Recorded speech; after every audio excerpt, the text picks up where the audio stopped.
वो लोग बहुत खुशकिस्मत थे जो इश्क को काम समझते थे।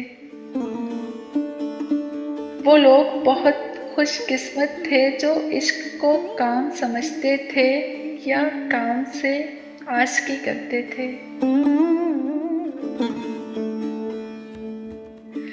हम जीते जी मसरूफ़ रहे, कुछ इश्क किया, कुछ काम किया।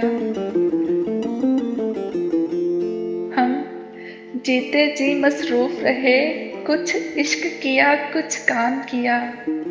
काम इश्क के आड़े आता रहा और इश्क से काम उलझता रहा। काम इश्क के आड़े आता रहा और इश्क से काम उलझता रहा। फिर आखिर तंग आकर हमने दोनों को अधूरा छोड़ दिया। कुछ इश्क किया, कुछ काम किया।